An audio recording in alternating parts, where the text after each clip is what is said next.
I'm having a pretty good day. Pretty chill day.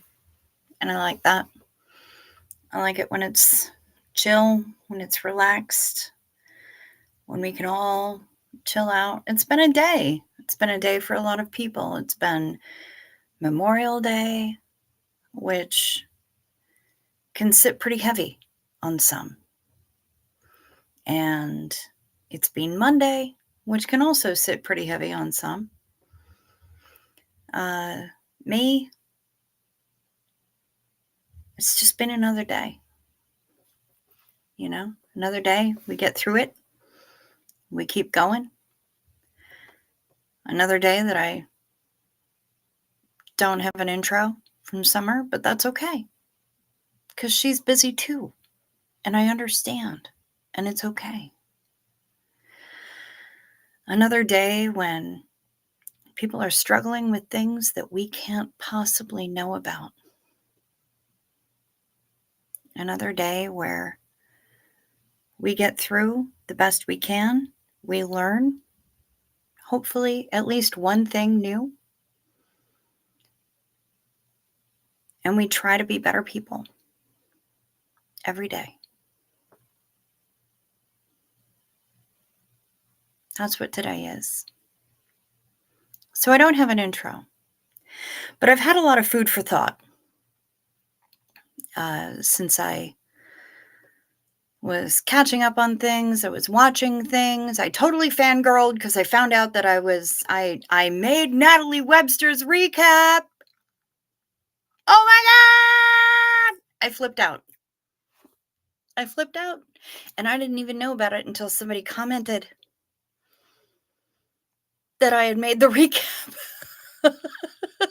And they didn't know that I had a channel, but they remembered me from my time with Doug and how much of a good time that we had together. And that was kind of amazing. So, I was really pleased to see that comment, and I was really pleased to see that the reason that I made Natalie's recap was not, in fact, because I had swapped out the L in cult for an N because my brain got ahead of my mouth. But it was because I was singing the parody of Ironic called Psychotic that our beloved Blake Reed had penned and won himself the parody contest. And I am so pleased with him. And I am thrilled to have been asked to sing that song. And Blakey left me a comment flipping out and just saying all sorts of good things to me, and that was great too. So it's a pretty good morning, a pretty good night, evening, afternoon, whatever it is. It's not been a bad day. And when I woke up, I was informed from a person who is much more on the ball than I am regarding anniversaries of such things. Hashtag not actually my kid, hashtag but actually my kid. My beloved little choo-choo informed me that it was 6 years. 6 years since we walked away from the place that we were both working, the place where we met, the place where we experienced, both of us, what it was like to work for a high control group, what it was like to work for a place that exercised undue influence over its clients and its staff. 6 years since I was free of that.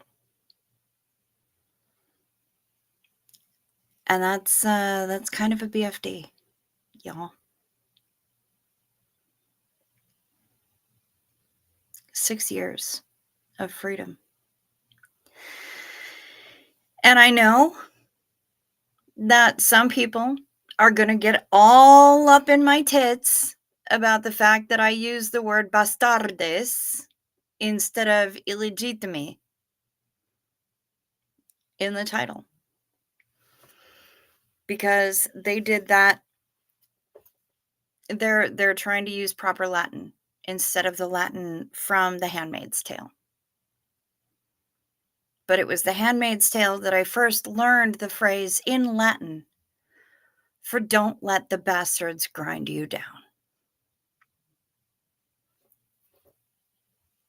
And not letting the bastards grind me down has been pretty important to me all my life. And I didn't recognize it as such until I was in my mid-20s and I was working corporate, and I realized that they wanted to shove me into the same little cookie cutter bullshit that everyone else was in. I realized that they wanted to judge me on my clothing, on my shoes, on the tattoos that I let be shown, on my age, and on what they thought my experience was. And I started fighting back. And it was hard for me. And it was hard the first time I had to tell my mom that she had been receiving erroneous information from somebody else in my life. And when she chose to call me up when I was at work and just lay into me about what she had heard. And then I had to go home and I had to write an email and let her know that she was wrong. Had to tell her, look, this is what's going on. This is what you don't know. This is what I know. You have to stop now, because I won't have you judging my adult life on half of the information. And I sweated bullets for 24 hours until I got a reply. And she replied to that email and she said, you know what? I know that I've done a good job as a mom when my kid can tell me I'm wrong and can tell me I can go to hell. And I recognize that they are correct. And I never told her to go to hell. But I did tell her she was wrong. And I presented the points in which she was wrong and why she was wrong. And I kind of let her have it. But man, that was hard. And I've been fighting that battle ever since. And the funny thing is, I too am a bastard. I'm a bastard child. And I'm okay with it, honestly. I don't have the same kind of Western Hemisphere Judeo-Christian hangups that a lot of people do. So it really doesn't bother me that I was born out of wedlock. It really doesn't bother me that paperwork wasn't in place when I was either conceived or hatched, decanted, whatever it was. It doesn't bother me. What bothers me always is inequality. What bothers me always is not being heard and not being given a chance to prove my worth and not being seen when I do prove my worth. The shoes that I wear to work have no impact on whether or not my brain knows the job. But sometimes they make me more comfortable while I'm doing the job so I can keep doing the job. Whether or not I wear a pretty dress and pantyhose, which I hate, which I despise with the fiery hot passion of 1,000 burning nuns,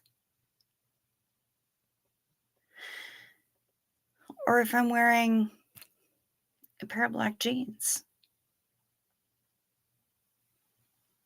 and a button down or a nice blouse or a Henley or whatever. It doesn't matter.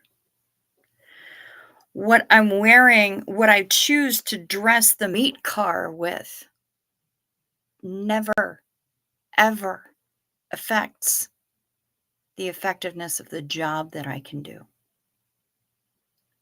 And that isn't just me. That's everybody. And I always felt like I was maybe a little bit ahead of my time for that, in that thinking, which is stupid because, I mean, we've been wearing dresses and ties and pantyhose and painful shoes just to prove that we're professional. When I had somebody, a client, tell me, "Oh, you're going to have to transfer me to somebody else." I can't take somebody seriously in business when they're named Cricket.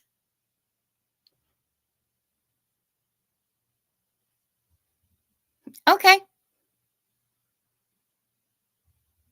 I'm happy to transfer you. And I was. Because I didn't want to deal with a client who couldn't take me seriously just because of my name.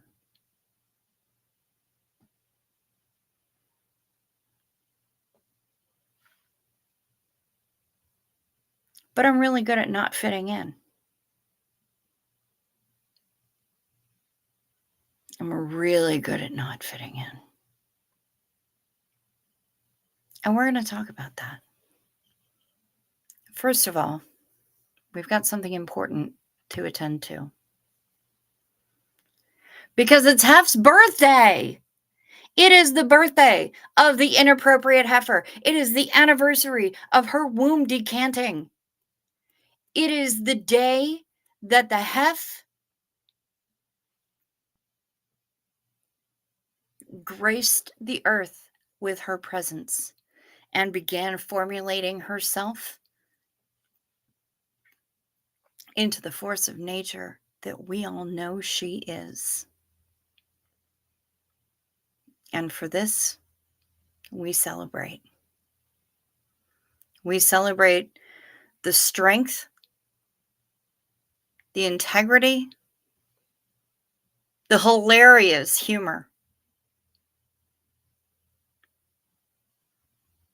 and all that is our beloved inappropriate heifer. Happy birthday to you. 생일 축하합니다. Happy birthday, beloved Stacy. I know it's your government name. Own it, girl. Happy birthday to you. And many more.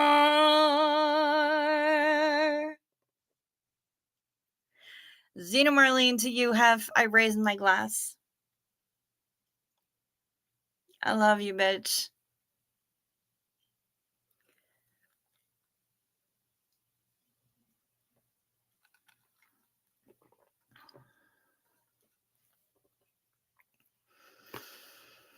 So do y'all need the roll call or do you want me to get to it? I'll hang out here for a few seconds just to let me know what you want. And then we'll go. I will do as you bid me. Let me know.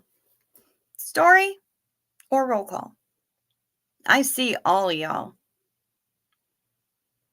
And I love you all for showing up. Look at you. 15 minutes in, and we've got 44 people here already. That's incredible. Please do me the huge favor of hitting the like or the dislike, whichever you choose. I'm happy to have you here. Any engagement is good engagement. Please check to see if you're still subscribed. And if you haven't subscribed yet, I would love it if you would subscribe. It's fast, it's free, it's painless. And every single click helps me get a little bit closer to my goal of 1,300. Caveman, you get to hang out and listen tonight? That's amazing.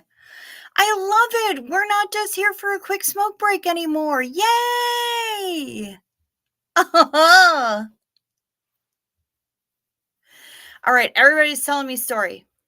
Story. So, I'm 15 minutes in. 16. It means, what is tonight's topic? Tonight's topic is not letting the bastards get you down, Max. Tonight's topic, hi, Nico Yegg Squirrel. I rarely see you in here, but I'm glad that you're here. I'm happy that everyone's here, all 45 of you. If you're lurking, if you're actively chatting, whichever, I'm just happy that you are here. Thank you. Thank you for being here. Hey, Carrie Ann. I see your comment. So,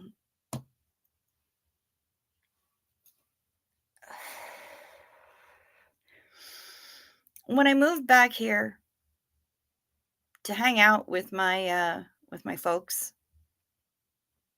they needed somebody a little bit more spry around the house, and I qualify because I'm a little bit more spry.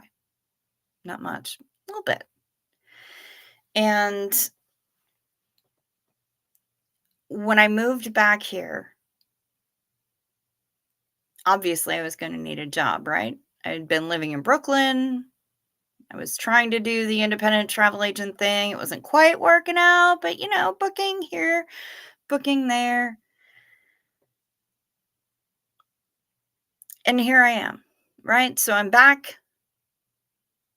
I'd said frequently that I would rather pull out my own eye and eat it than live in this town again. Hey, Dusty, I see you. And I wasn't happy about it, but I came back. I needed a job. I got a job. It was one that I had not trained for. It was one that I did not expect, and it was something I had never done before. I was working in an inpatient treatment facility for women who were struggling with, Duluth, Max. Duluth, Minnesota, West Coast Fancy Nancy. AKA the frozen ice planet of Hoth. And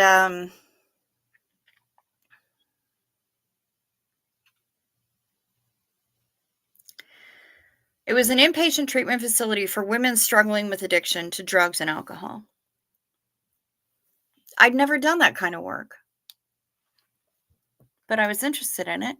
I've always been fascinated with what they used to call deviant psychology, abnormal psychology.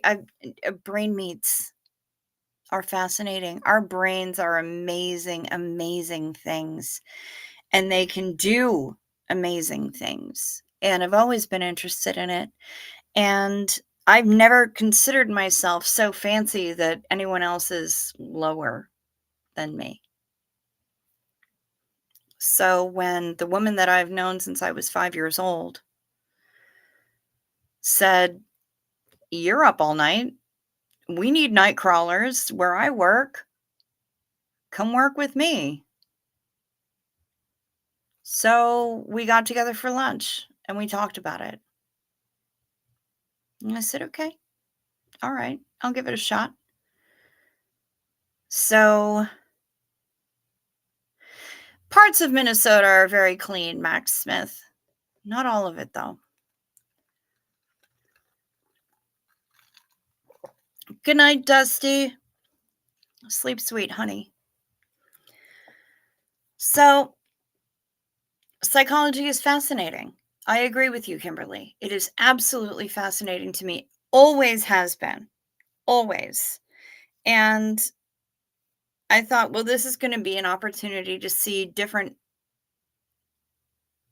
areas of psychology displayed that I've not seen before right in front of me. And I'll be able to interact with the people. And maybe I can do something good. So I applied and I went through the interview process and they said, yeah, sure.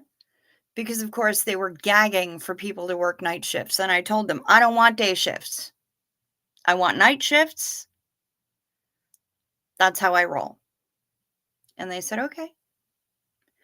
So, of course, they put me on a training regimen where I had to work a couple of shifts on every day part, which was fantastic. It wreaked havoc on my sleeping patterns, but whatever, I understand. It's training is what you got to do, right? So you get through it. And I was tossed in to a house that had a capacity of 24 women. And the house it itself is gorgeous. Absolutely stunning. Ornate woodwork, an old pipe organ that was disconnected, 3 stories plus a basement.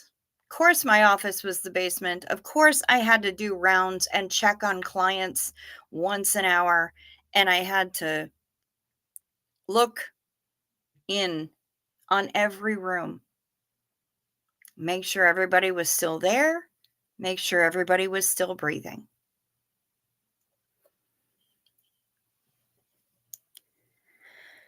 And I worked out ways so that it wouldn't have to be intrusive for them, because these are people who have dealt with raids, who have night terrors, who have all kinds of other challenges going on. I remember the other day when I was watching Tommy, and he said, oftentimes, hello, Ninja Drew 69. Hello, friend. Thank you. Um, oftentimes is an understatement. Just about everybody who was in there for their substance abuse disorder or substance use disorder or whatever they called it that day had a dual diagnosis. There were always other issues that led to the substance use. Always. 100%.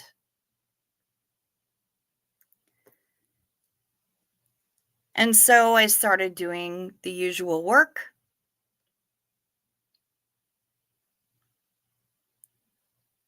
I started studying. I started learning things. I did the best I could to inform myself as much as possible about the humans that I was dealing with, because they weren't just clients. And I never, ever considered them as customers. Ever. Because words mean things. Tommy Scoville has said it. I will say it. Words mean things. If they're customers, then we're no better than the dealers that they were buying from when they were out on the street.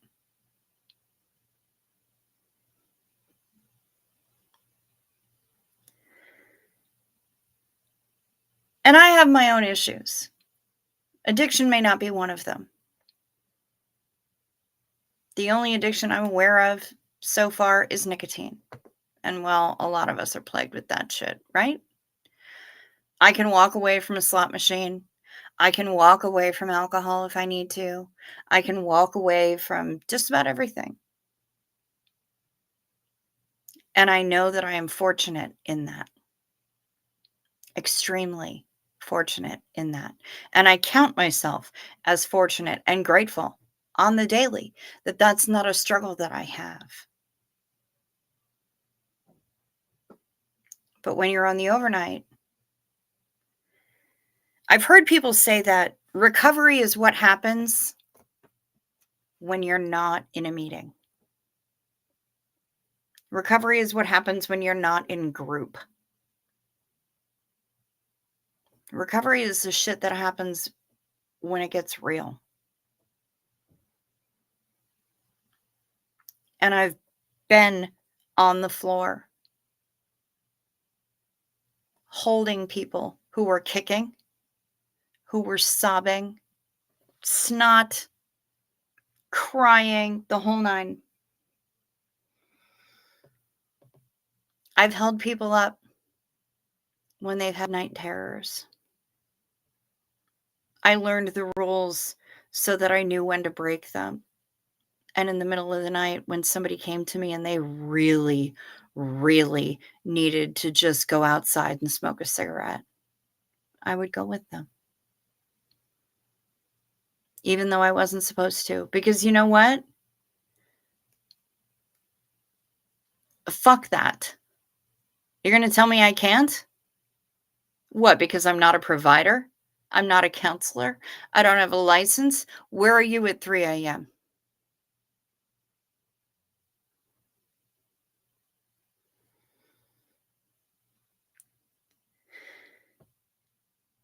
And when I got there, it was a pretty good place.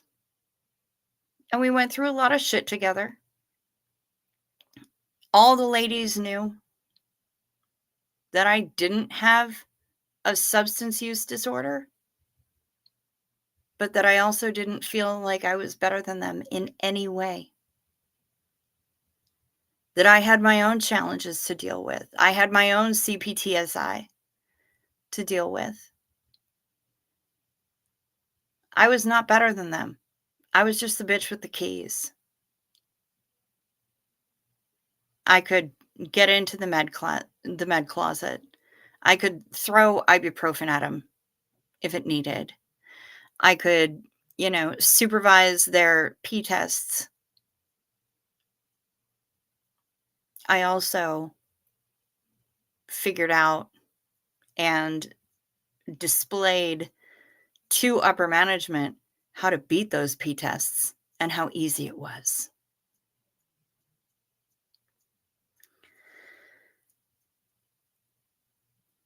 It was pretty good when it started.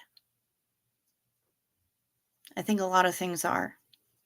The abusive relationship I was in was pretty good when it started too. We learn how to play nice and to put on a good face until we don't have to.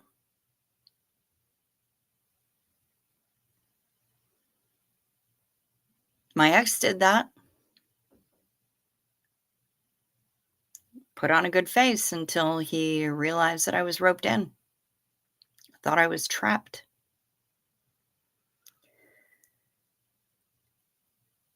This workplace did it as well.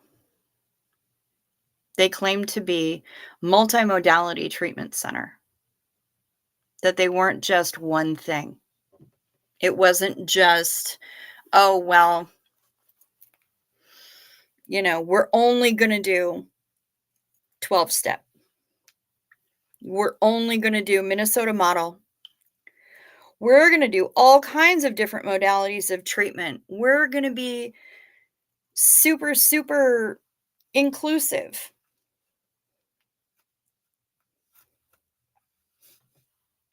But in order to get more privileges and more leniency, you had to attend X number of 12-step meetings per week. and you had to have progressed along your 12 steps a certain amount. Otherwise, you'd have those privileges taken back. That's not multimodality by any stretch.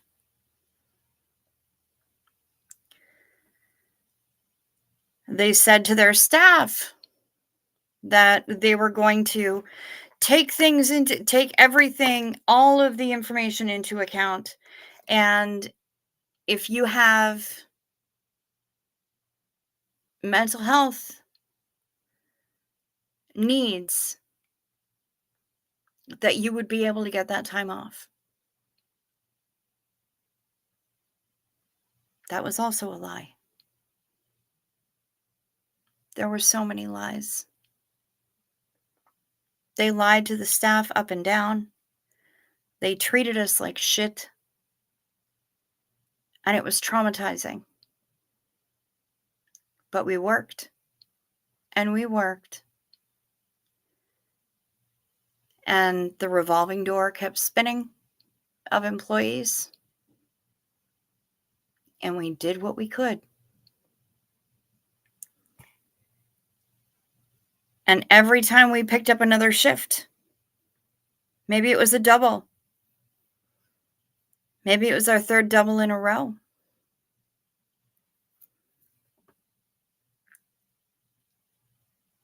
We did because they laid the guilt on us. Well, who else is going to do it? Nobody. We don't have anybody else. Can you please come in? Why don't you fucking do it? Why don't you bring in the counselors to do it? I'm not a provider. Guilt, guilt, guilt, guilt. Hey, anybody in December who has perfect attendance on their schedule, who doesn't call in sick, who doesn't call in for anything else, will be entered into a drawing for a $20 Walmart gift card.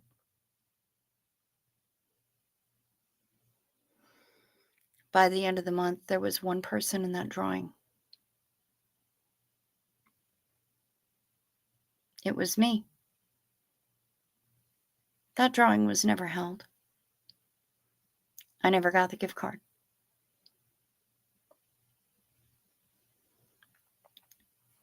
And then they tried to tell us that that never happened. Good thing I had photos of the little flyer they put up on the med closet door.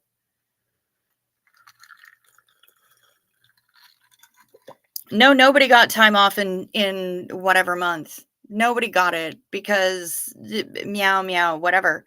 Nobody got it. I said, really? What about X person?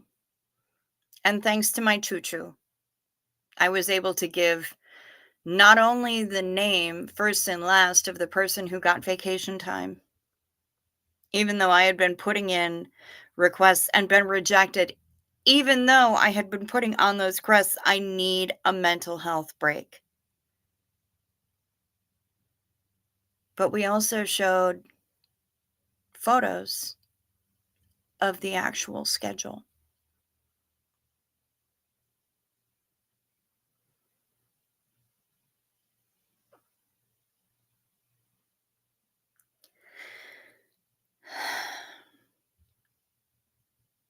The straw that finally broke the camel's back, and there were a lot of really, really shitty things that happened,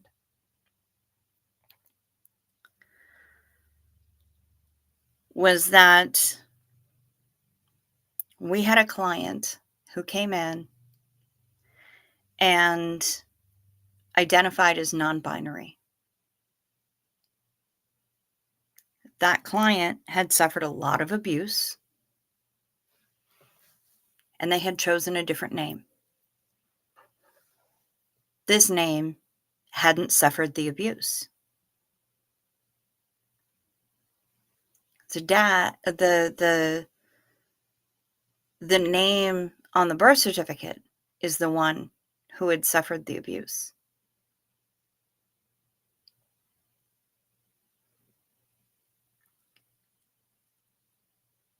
And we were doing our best to accommodate this person. We liked them. They were nice. They weren't a troublemaker. They were just trying to get their shit together. Until one of the counselors said, "You have to refer to this person by their dead name, by their birth name." For no reason, really. We had had so many other people in there before who had nicknames and other names that they had chosen and everything else that they went by. This was no different. And their counselor said, "No, you have to refer to them by their birth name."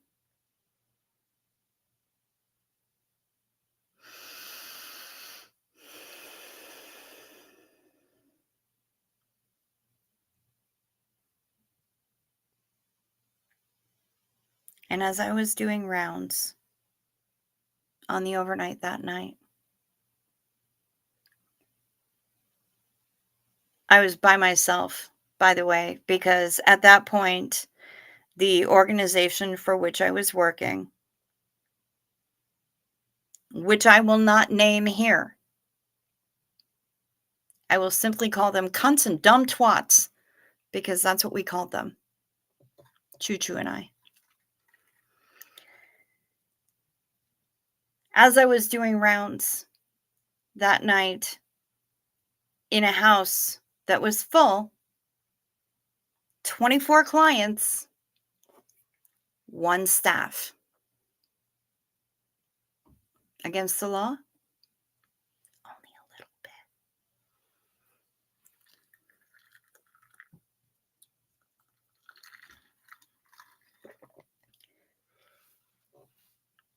That person had been sitting awake in their bed all night.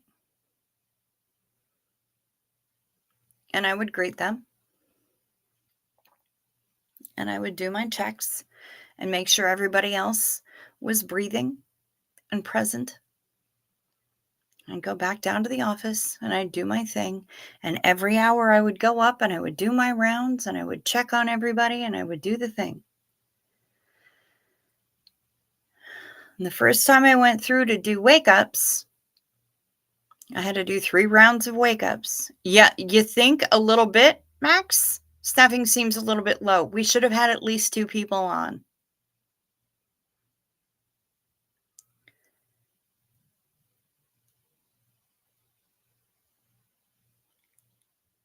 This person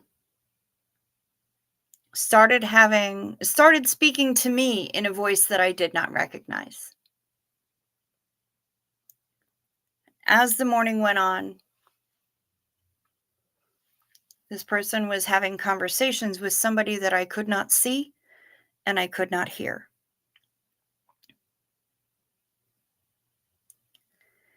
And a little bit later in the morning, this person started having a physical fight with somebody that I could not see and I could not hear. And I was all by myself.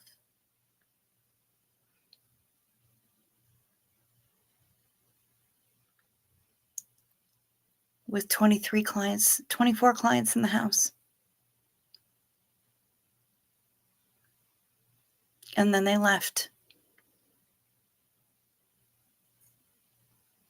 And the most heartbreaking thing that I have ever had to do is call the police for this person. And I did. And they found the person and they brought them to a hospital where they were placed on a 72-hour hold. And that's fine. The way that I was treated by the other staff, by the on-call, by the program director, was that I was the toxic one. And I had no right to get mad, no right to be angry about the way that they had treated this person.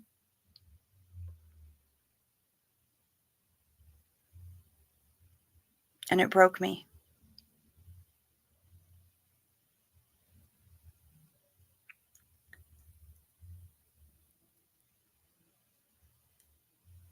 Eventually, they came back to the house after their 72 hours on their hold. And I had called the hospital and given my name and said, I know that you cannot disclose whether or not this person is in your care.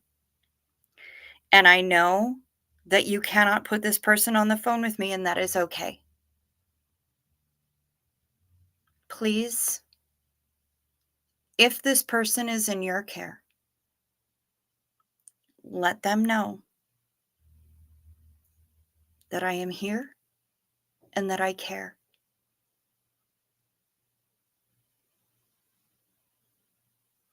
Because it was all I could do.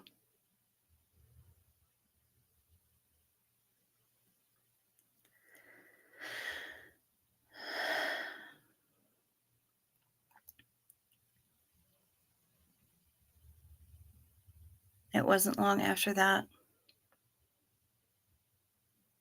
that I said, I can't do this anymore.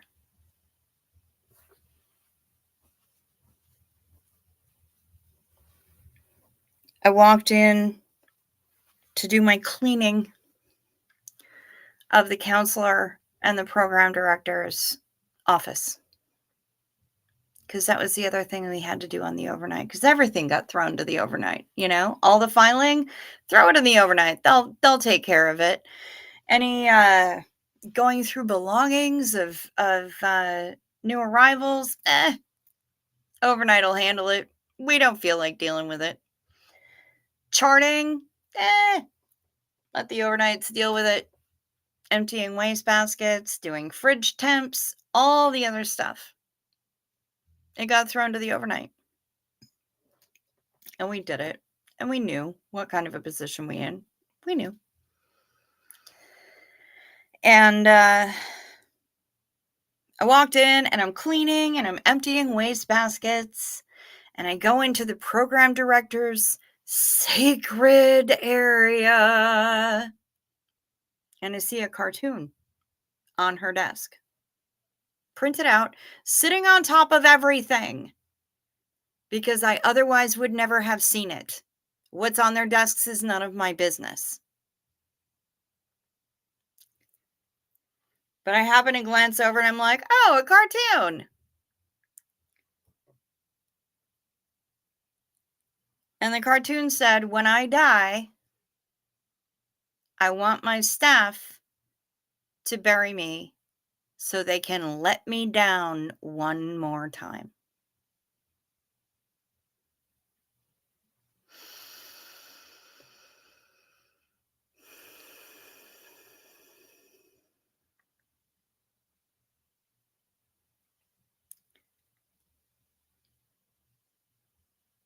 I had been there for 3 years. And this is what I saw. This is what I saw from a woman who would never give anybody an excellent rating on their annual employee evaluation because there's always room to improve.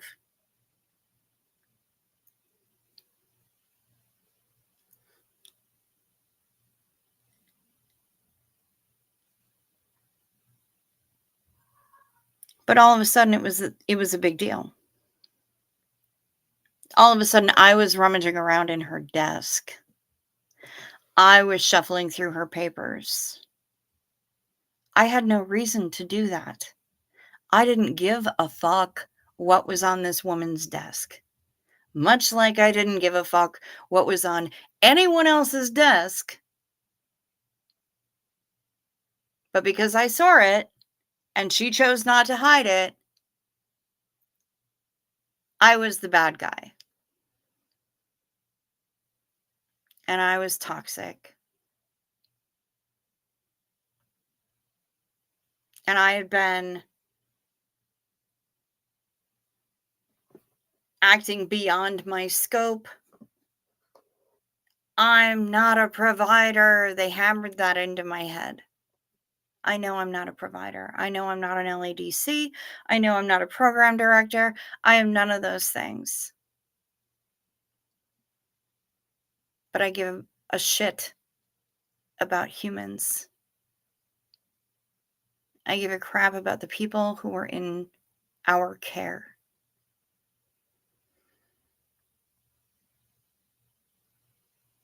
And even my mom, who is one of the sweetest people in the world, was screaming at me on the way home from work one morning saying, "You have to get the fuck out of there." And I reached my breaking point.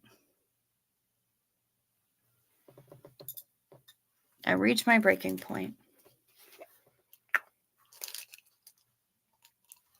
I took a lot of notes because I believe very strongly in CYA. I believe in cover your ass. I took a lot of notes with dates, with times, with photos, with everything. And so did Choo Choo.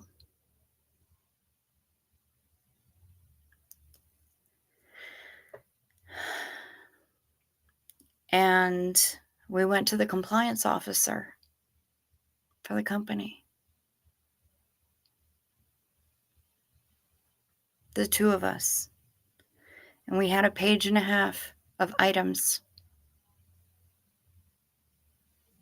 This, and this, and this, and this. And we had fucking receipts for everything. You know what happened?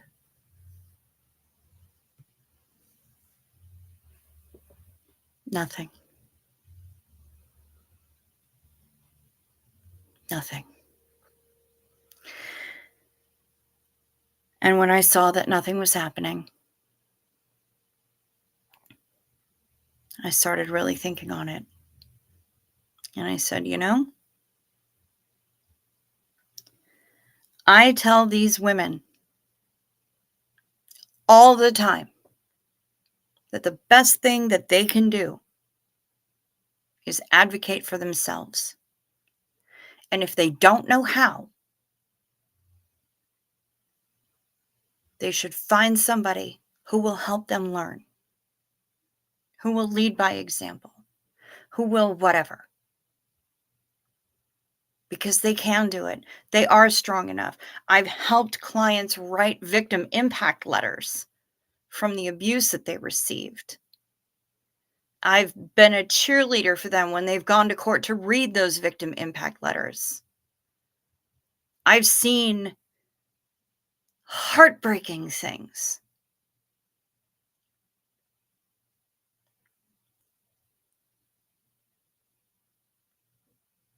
But if I can't walk the walk, I don't get to talk the talk.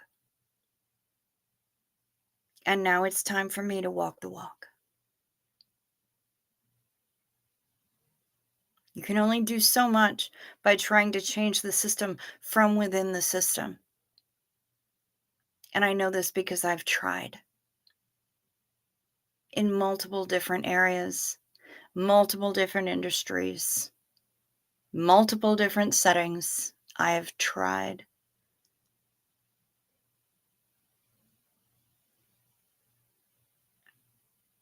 And sometimes you can have more effect from the outside than you can from inside. And I know this viscerally. I told one client who was in residence at the time, it was her third time being there with us during my tenure. And she and I had become close. And I told her, you know, when I tell you guys that you have to advocate for yourselves, how important it is, right? She said, yes. I said, now I have to do that for myself. And it's not going to be easy. And I'm not going to like it. But I have to do it.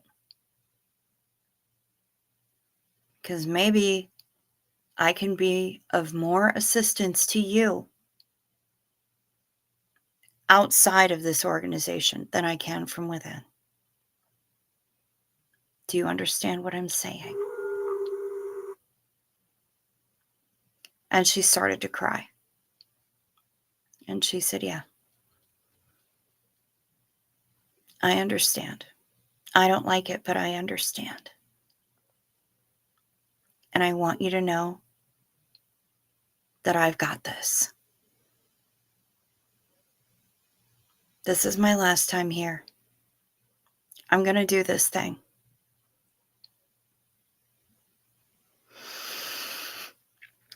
And I said, listen, I need you to tell the other women in this house that this is not about them. I'm not abandoning them. They didn't drive me away. I'm doing this because I have to. For me. And hopefully I will be in a position elsewhere when this is done where I can help them more. And I know she did. Because I never, ever in a million years wanted the clients to think that they were the reason that I left. They were never the reason that I left. The clients that I met when I was there were some of the best people I've ever known.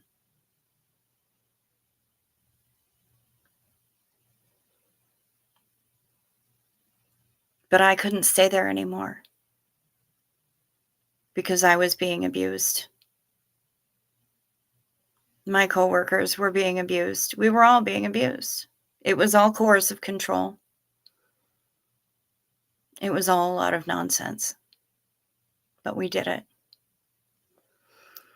And when Choo Choo and I went to the compliance officer, and then we saw that nothing was going to happen, we left. It was 6 years ago yesterday. We left. On a holiday weekend, no less.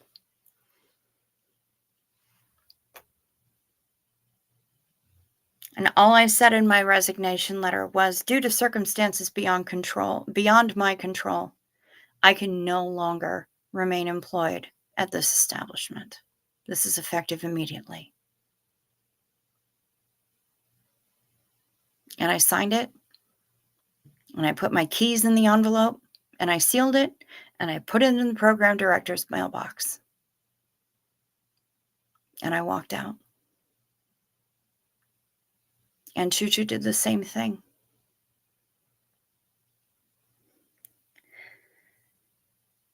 And then I claimed unemployment, and they tried to fight me.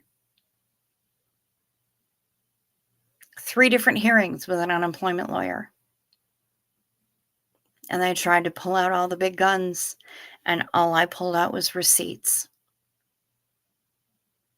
And I won. For me and Choo Choo, because we were whistleblowers, I got us whistles. I know it's backwards. It says, we blow. On the other side, because we were only reporting the tip of the iceberg, our whistles say just the tip.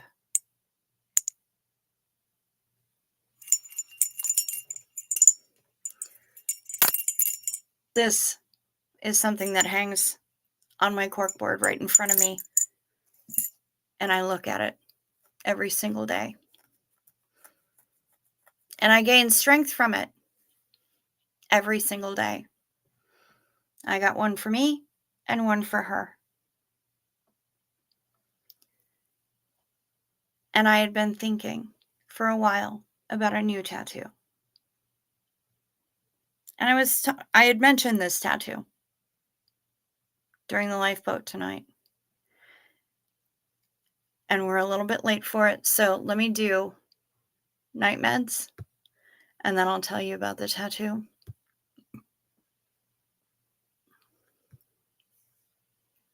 It's time for night meds. Night meds. Take your night meds. It's a modern pharmacology. Night meds. Time for night meds. They can help your physiology. Take them well before you go to sleep. They work while you're busy counting sheep. When you take your night meds, it's a happy, healthy snooze time. A snory snooze time. You'll have a sleepy time. Night meds. Remember to sip first so the things don't stick.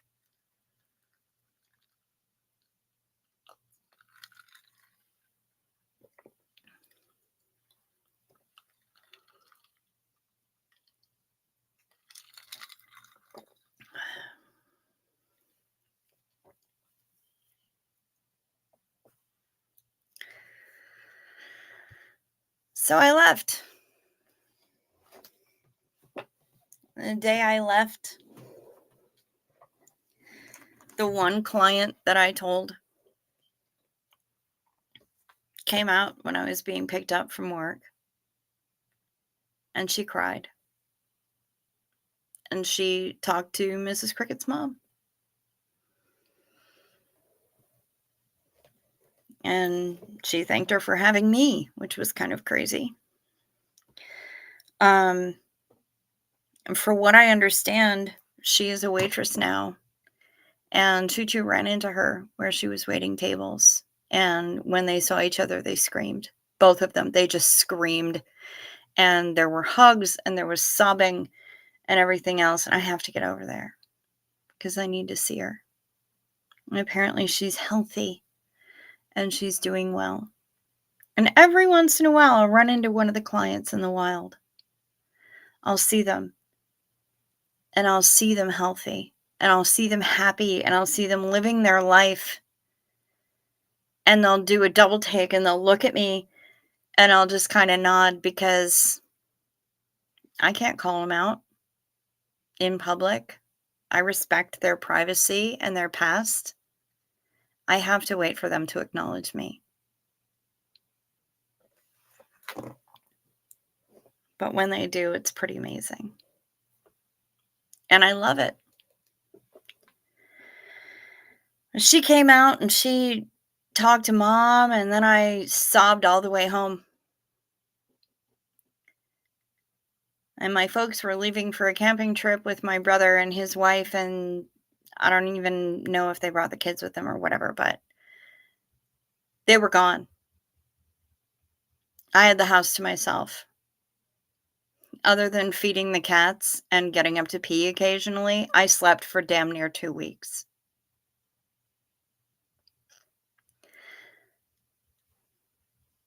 Getting out of a cult, from what I understand, is much similar. And the one thing that former cult members tell people who are just getting out is one word: sleep. You need it. You haven't had enough of it. And it's healing. I didn't even know that at the time. But I slept a lot. And then I went down to my best friend's place. And I stayed there for, Christ, a month. But I was conjuring up what my next artwork was going to be. And I knew that I wanted to have flowers that were beautiful and poisonous for my first color piece. And I knew the words that I wanted to go along with it. And now I have it in my best friend's writing. And with her artwork, she wrapped a piece of paper around my arm so she could get the right measurements. And we Googled up a whole bunch of flowers and everything else. And it's going to be backwards because that's how we roll. But here is Nolite, te, bastardes. All of my beautiful flowers. Carborundorum. If I hold it like this, I have curlicues here and curlicues here.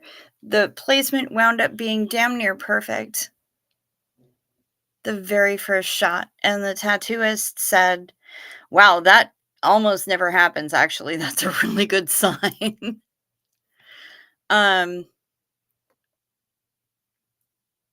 Don't let the bastards grind you down. You might be pretty. You might look frilly and harmless and beautiful. Be deadly at the same time. Be resilient. Refuse and resist.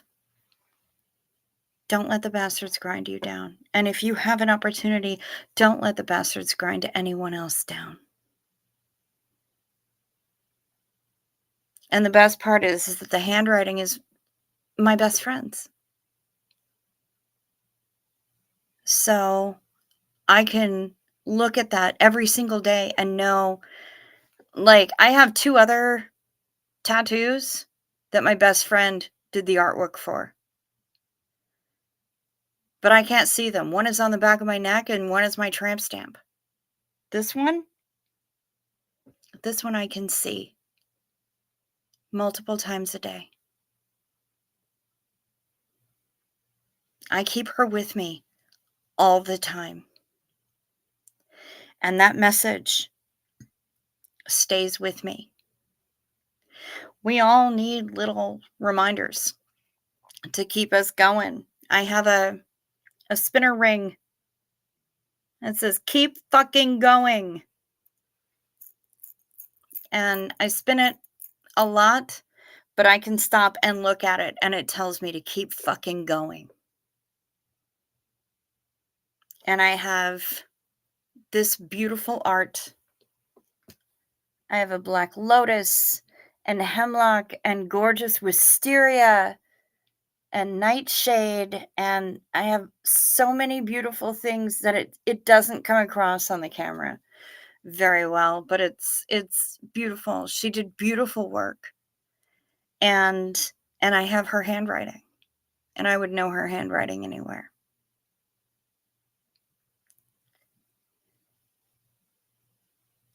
Flowers can be beautiful. We can seem harmless and fragile. And we can be deadly.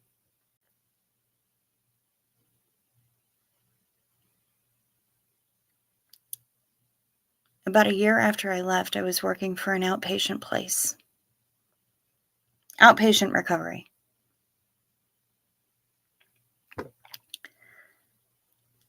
And somebody came in that I knew from the previous place.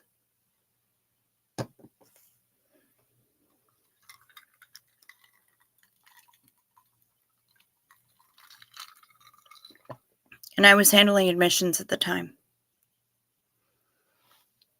So I was one of the first people they came to. And they recognized me and they told me about something that had happened right before they left that facility. A week or 2 previous. Where somebody had been stashing a certain med and saving it up. They had OD'd on it.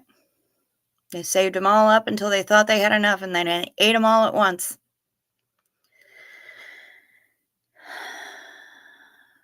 And the clinical assistant who was on duty, I had worked with, and she froze.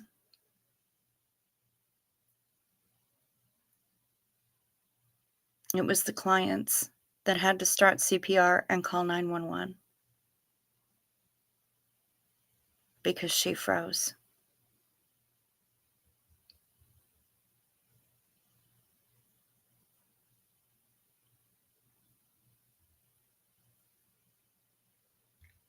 So I took note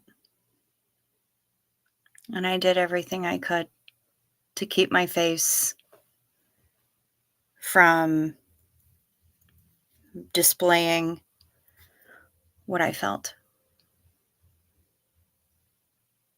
And then I went to the head of the company that I was working for at the time, and I said, "Here is information that was just dropped in my lap. What do I do with this?" And she said, "This is the name of the person who provides me with my licensure to run this facility, and I'm fairly certain that their territory includes that facility as well. Call them. Make a report."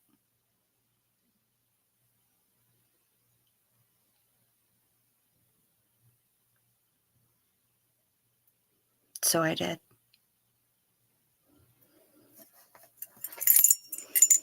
We blow. I made the report.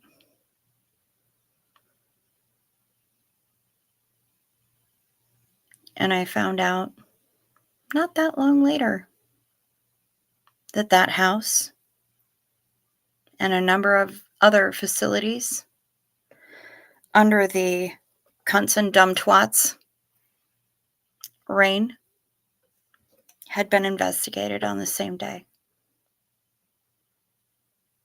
It wasn't good for them.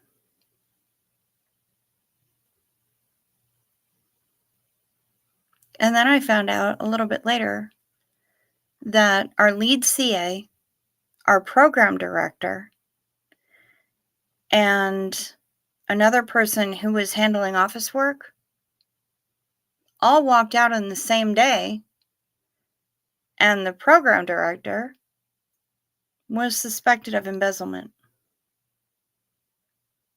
Allegedly. I haven't gotten any confirmation on that.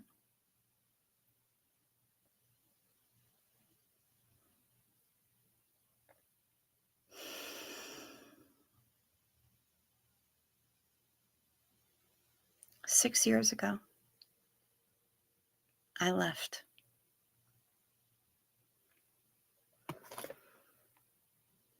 And I got this beauty to remind me.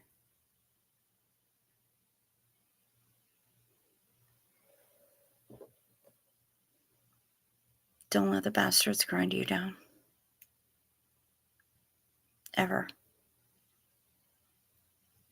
You can rise above. You can do better. You can continue to help people. And you never have to bow.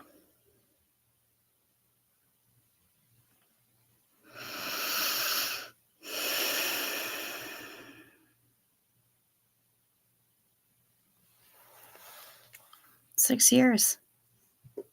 Not fucking bad. Cheers, y'all.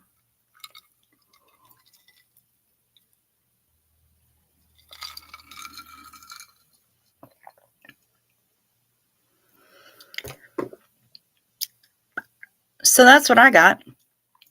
Jazzy Girl Sarah, you've gotten through your knee surgery. You're feeling pretty stiff today. Glad it's done. Practicing walking is helping with the stiffness. I bet it is. I bet it is. I hope that your recovery is smooth and swift. I'm so glad you're through it.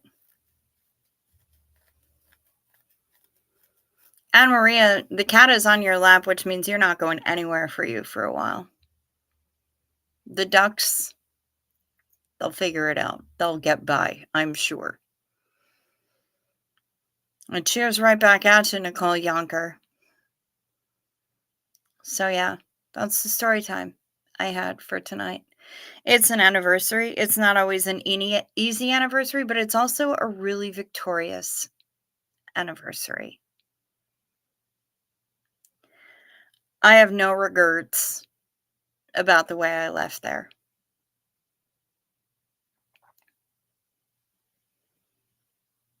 I really don't. I did the best that I could. I stood up for my people as best I could. And when I couldn't stand up for them anymore, I stood up for me so that I could maybe help them later, but I could also keep myself alive. And I was able to help somebody later because I know they had to make changes once those surprise inspections showed up. So, yeah, Xena Marlene right back at you, Janet G.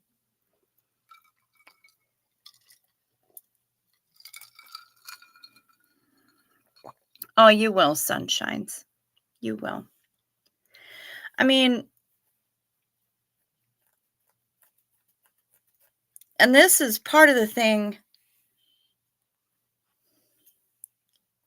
that I was getting at when I was asking Captain Tommy, or I'm sorry, Admiral Tommy on the lifeboat earlier tonight, was that I have worked with people who have been actively kicking some really gnarly drugs.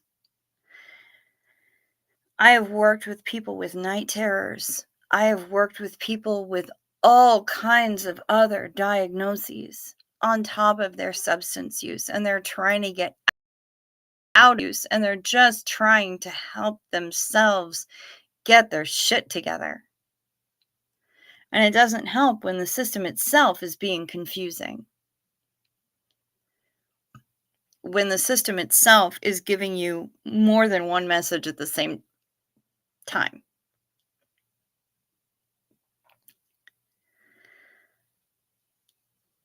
And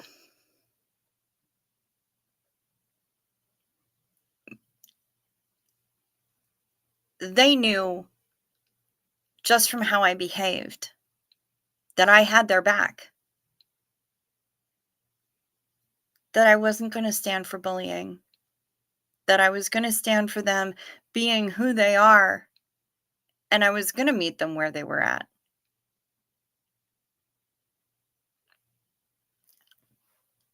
I don't have a substance use disorder. I don't have an addiction. And again, I am grateful for that every single day of the world. I don't think it makes me, in particular, me as a human, any less effective in my job. But that's because of who I am. I realize it doesn't apply to everybody. But I've also seen some pretty fucked up people claiming to be drug counselors or peer support specialists when their own actions are so jacked up that maybe these aren't the people that we're looking for to be the kind of role model pillar of support that you need. Better them than me because they had an addiction and I didn't.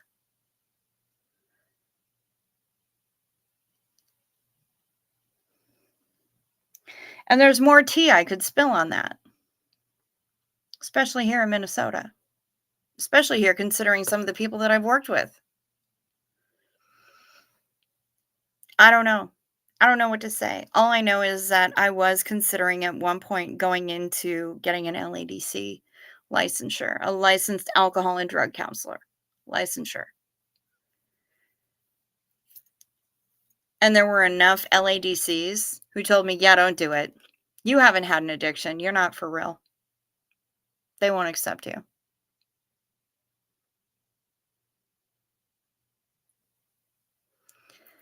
I mean, okay. But it was always the other LADCs who were saying that. It wasn't the actual clients who were saying that. When I run into clients in the wild, it's massive hugs. And oh my God, you gave me so much support. Oh my God, you left me a note that gave me hope to keep going, or you lifted me up, or you said a thing, or we got to see you have a panic attack. We saw that you weren't perfect either. I mean, warts and all, I am who I am, and I am that person always, no matter where I am. I'm at work, I'm at home, I'm on the inner tubes, whatever. I am me. And I never want anyone to think that I think I'm perfect, because I sure as shit am not.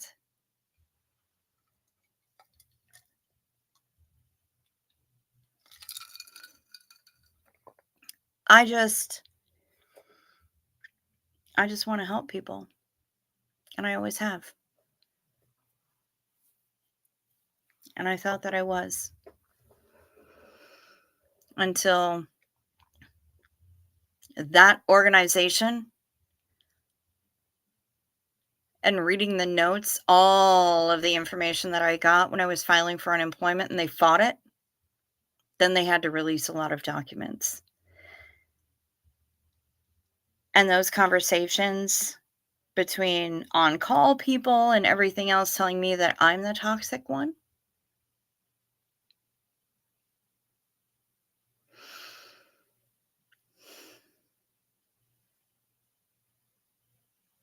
that was hurtful.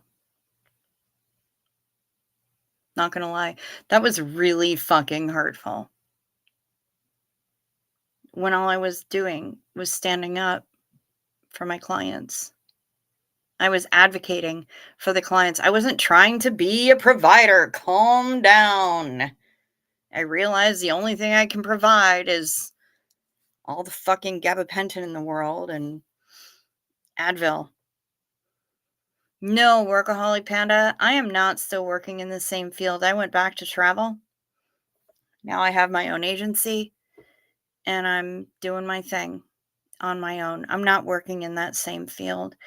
Um, but I still keep my eyes open whenever I go into town. And if I run into anybody in the wild that I used to know, I greet them just as warmly as I would if I were still working in that field. And the good thing is that I'm not still working in that field and I haven't signed those agreements in long enough that I'm able to have a little bit more freedom with it. I'm able to be like Facebook friends with some of these people, etc., etc. Yeah, I'm not, but I would. I would. It was one of the hardest, most heartbreaking jobs I have ever done. And it is also one of the most rewarding jobs I have ever had. It was incredible.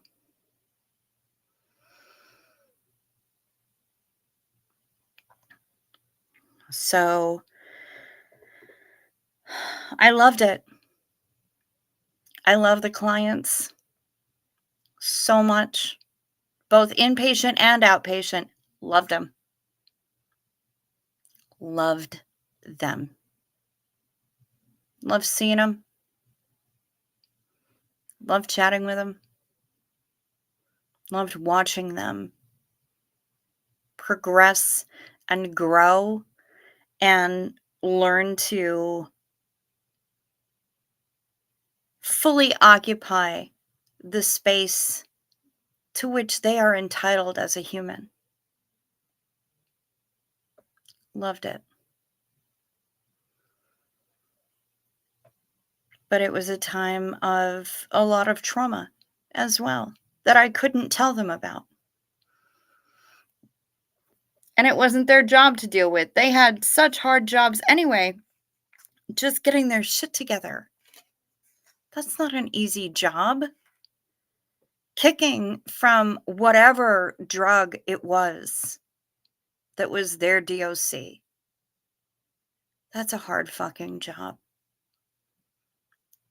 getting their poop in a group, figuring out things daily for which they were grateful, playing by the rules, doing all the things, and then being in a place where they said, well, you can't swear.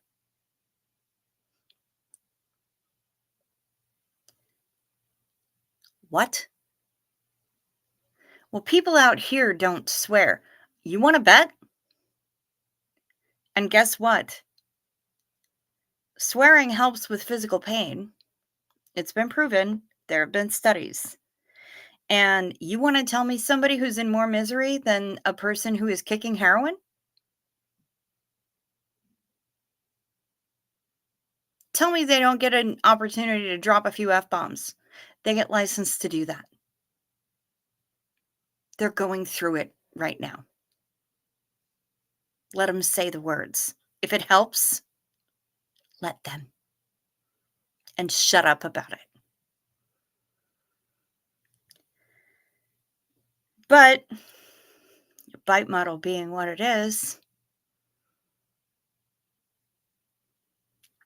of course they were going to try to control the language. Of course they were going to try to control the behavior. Do I think you should be having sex with your boyfriend who came to visit in the front coat closet? No, I do not. I understand where the temptation comes from. No, I do not. Do I think that if you're in the throes of kicking, you're in fierce withdrawal, that you should be able to drop a few F-bombs from time to time? Yeah, I do. Do I think that if you wake up from the night terrors, you should be able to go outside and smoke a cigarette? Yeah, I do. And the friend that I've known since I was 5 said to me, when I was wrestling with some of this stuff, she said, listen, you got to know why the rules exist so that you can know when to break them. And I went, okay, I can get behind that. And this is a woman with a degree. This is a woman with a lot more information under her belt than I had. I was just winging it. But you know what? She had my back and she was willing to give me the information. And the day that I had a full on actual panic attack at work because all of the smoke from the fires in Canada were coming down here and we could smell them. And I had a panic attack because some of my PTSD is fire related. And I started hyperventilating while we were passing out like afternoon meds.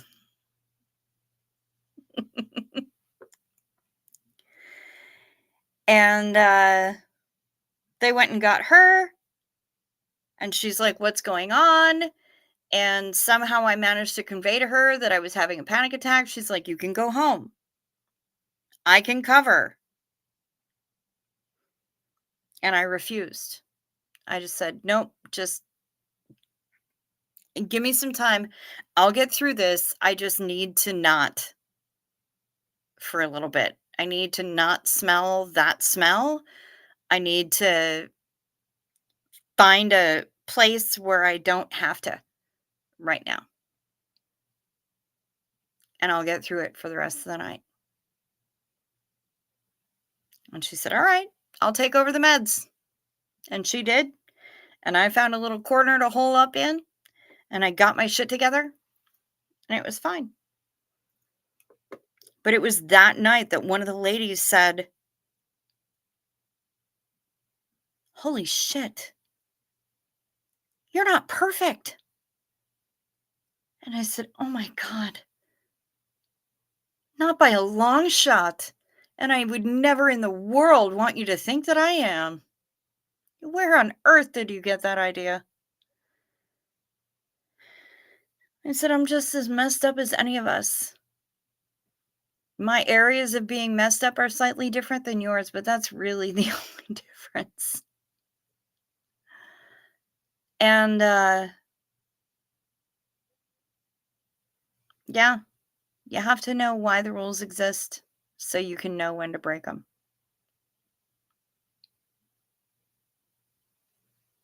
And I broke them when I needed to.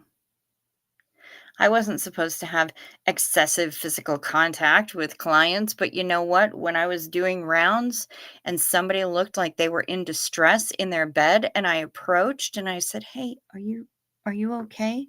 And she practically fell out of her bed and just wrapped her arms around me and just held on.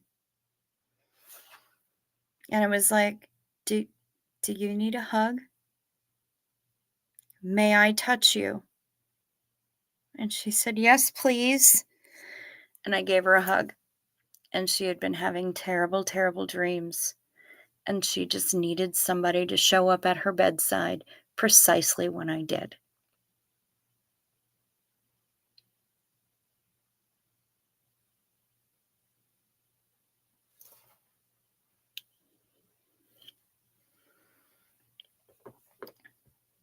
I love those girls.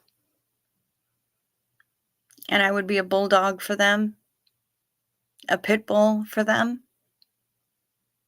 every single day of the world. There were a couple that maybe I would avoid out on the street. They didn't like me very much. They made it very, very well known. Okay, I'm not everybody's cup of tea, and that's all right.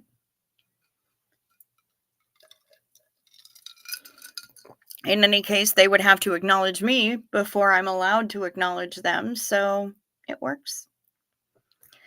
But for the most part, they do acknowledge me, and that's incredibly rewarding to me.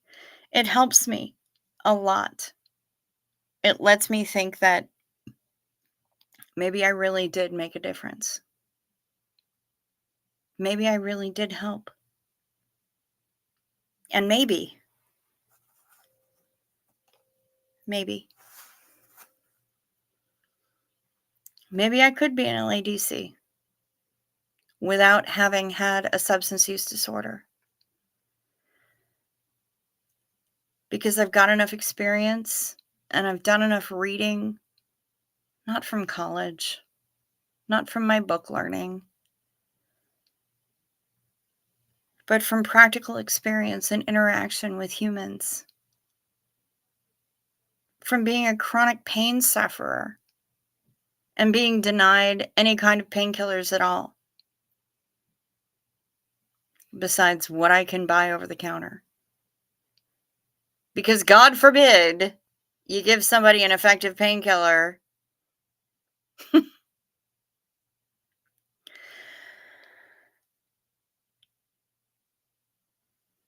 If I were any less stringent about self control than I am,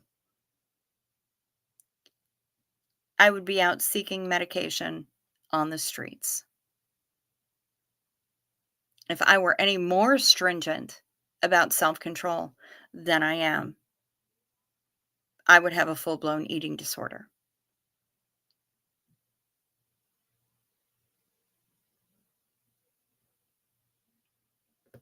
I get it. I'm really self aware, but I'm also really aware of others who are around me. And I share some of the challenges, not all of them. I share some of the stigma, not all of them. I have depression, I have anxiety, and I have chronic pain. So, pretty much any doctor that I just say those 3 things to, they're gonna say, "Oh, so you're drug seeking."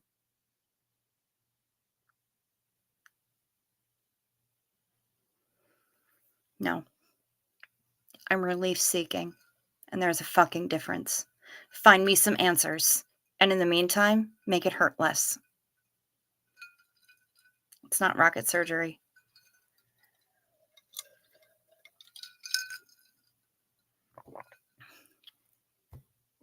But yeah, So that that's the story I have for tonight. The story of my tattoo, the story of the 6-year anniversary that I had that just ended like 2.5 hours ago. And also the story of Hef's birthday. Oh my God! Happy birthday, Hef. I love you so much, bitch. It's, I hear you, Janet G, but by the same token, I saw other people, even tonight in the chat, saying, yeah, I don't want to talk to somebody who hasn't gone through the same things I've gone through because they don't understand. And yet when somebody said, okay, so would you go to an oncologist who hasn't fought cancer? And their reply was, it's not the same thing.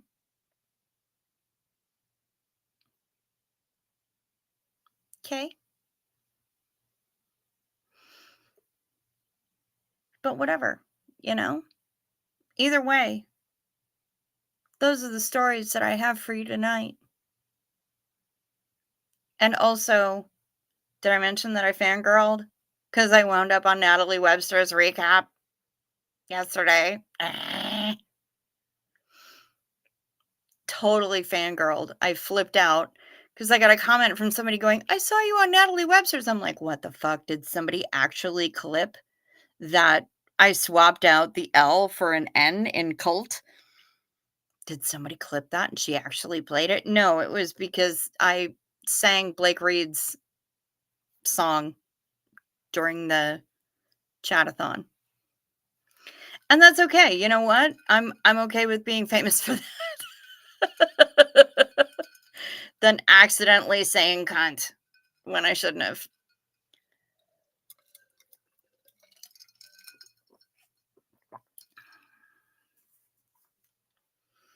But yeah. That's that's what I got for y'all. And oh my goodness, you guys.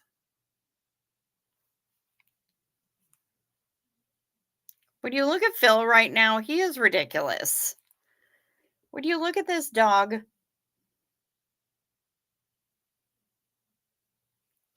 Look at that tongue.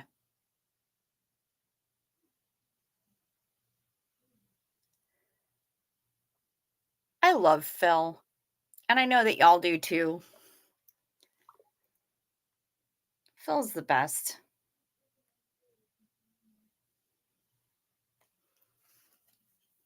And Xenu Marlene to being on the recap. I know. What the fuck, right? I didn't think that I would ever make the recap because I never do any of that stuff, right? I'm not that guy. But holy shit, I made Natalie Webster's recap! Cheers!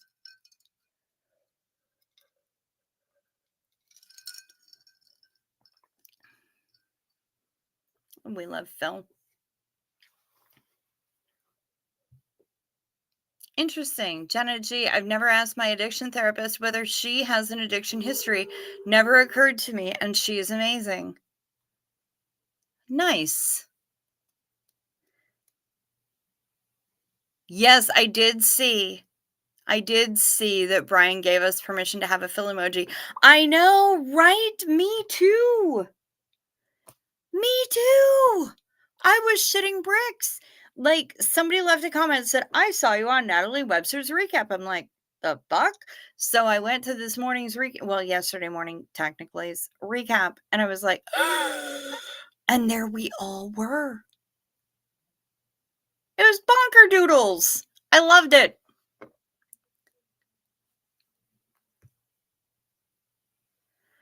Thank you for sharing this, Cricket. It was incredibly moving. You are a real one. Thank you.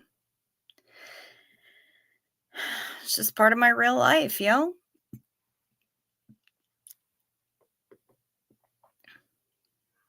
Yay, I just had a shower at the hospital and hoping to go home later today. Jazzy girl, Sarah, I hope you do. I'm glad you're through it, honey, and I'm glad you're being well taken care of. I try to be a real one. Krista Melinda. I try my ass off. You deserve to be in the recrap. Thank you, Nikolai. And I did not mean to say recrap because that is not what I meant at all. The recrap. What is wrong with me? With the speaking. Oh, Mom wants to know if I'm still on the air. Yes. For a few more minutes.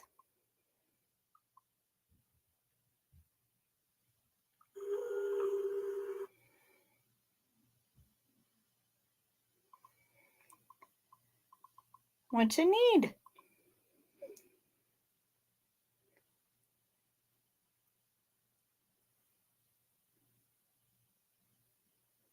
Oh, it's baby half tummy.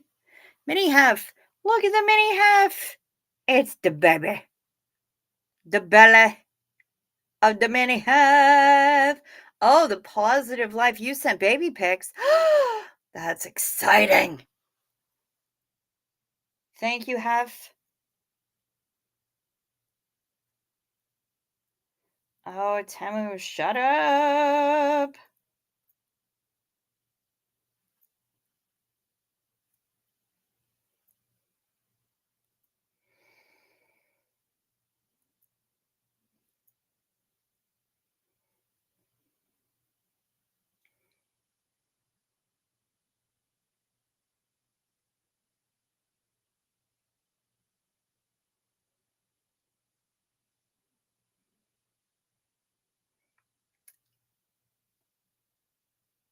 Would you look at this? These are the positive life babies. West Coast Fancy Nancy, are you going to bed, sweet pea? Sleep well. Look at the floof. So floofy. Oh my goodness, the positive life. What a floof. And this is Auntie's tattoo. Right on that middle finger. I love it. Mew Mew Kitty. She's called Mew Mew Kitty. Now I love her even more.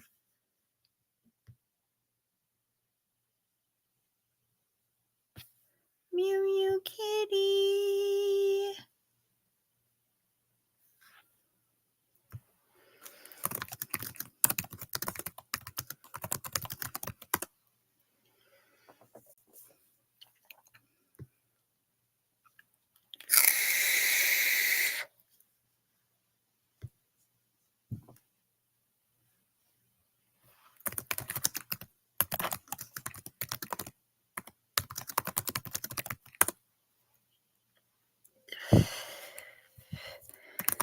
The internet says, "Hi, Mrs. Cricket's mom." Oh, you're thinking about a Nyan Cat tattoo? Oh my God, Nikolai, that would be amazing. We love Phil. And we love Mew Mew. Mew Mew. No, it's Milner. Mew Mew.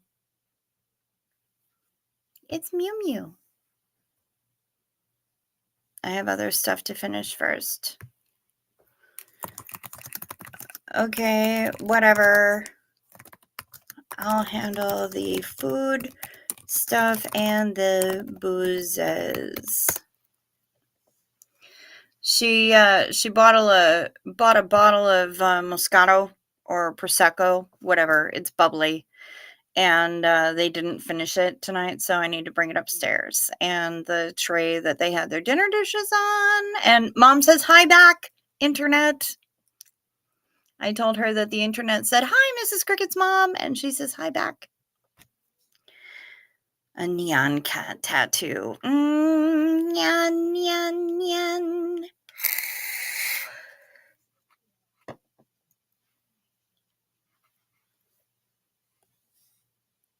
Babies. Oh, she's watching right now on your armrest. Purple Groovy. Hey, Chow and Chat family. Chow, I need your autograph. You made it on Natalie's Scientology News Recap. You're famous. I don't know if I'm famous, but I'm much closer now that I made it on Natalie's Recap. That's for damn sure. Mew, mew. Mew, mew. Hi, baby girl. She's a good kippin'. Nikolai. Lost my heart to a cute girl yesterday. Met my granddaughter for the first time. Aw, congratulations. I bet that was amazing. Good for you. Sunshines is caught up. Hello. Congratulations. And let's see. Koala Crofts is starting up from the beginning. Good job. Right on. Oh, she love it. Mew, mew. Mew, mew. I wish I could boop your little snoot and give you ear scritchies. You fluffy girl. We love the floof kippins. They're good babies. Well, my beloveds, I think I've done all the storytelling that I can for tonight. That was, it was a lot. And it took a lot out of me, but all of it was on the reel. So now if you ever see me and you see this tattoo, you know why I have it. You know what it means. I swear to God, I hear that woman rummaging around in the kitchen right after I told her I would take care of it. God damn it.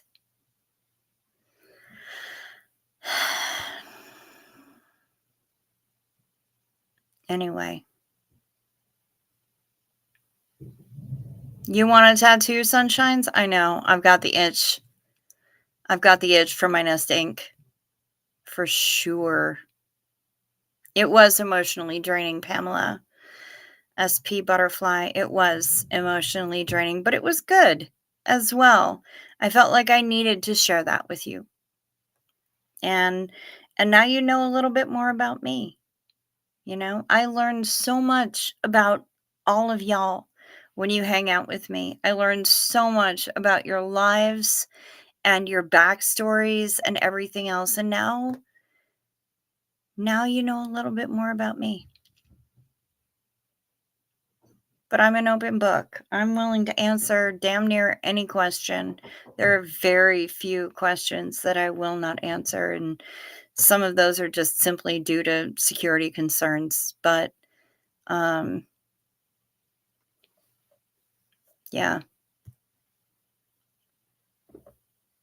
I know, right? If it's not one thing, it's your mother.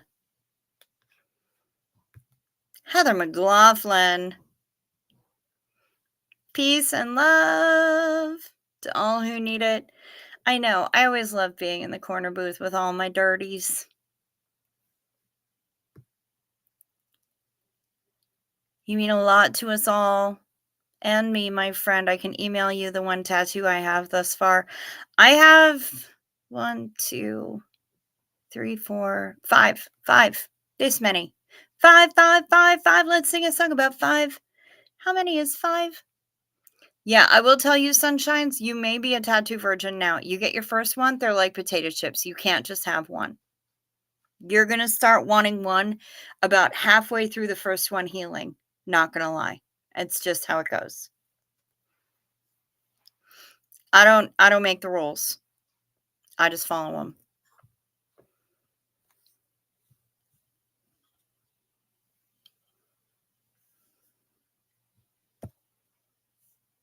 And yeah. One more for the road. Xenu. Whoa, whoa, whoa.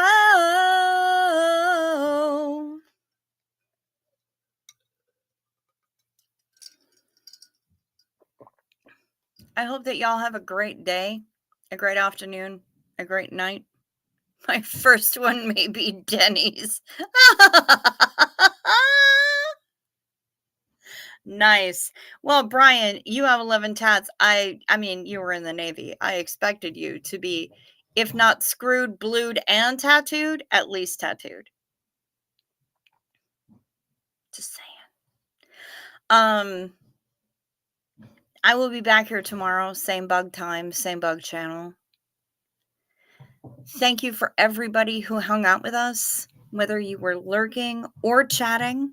I appreciate that you spent your time with us, and I appreciate you. Thank you. Please check to see if you are still subscribed. If you haven't subscribed before, consider doing so. It's fast, it's free, and it's painless, which is my favorite part. We do have memberships to the channel, which helps us keep things going. Memberships are $2.99 a month. Literally just so reasonable, but if you can't handle it, that's okay too. If you wish to find a way to support the channel in ways that YouTube does not take 30%, down below in the description box is my email address, the PayPal, the Venmo that Denver Stevo made me get, my P.O. box, and the Amazon wish list that other people made me put up. And I'll see you guys tomorrow. Have a great night, a great day, a great afternoon. Sleep well. Be safe. Stay warm. Peace to you.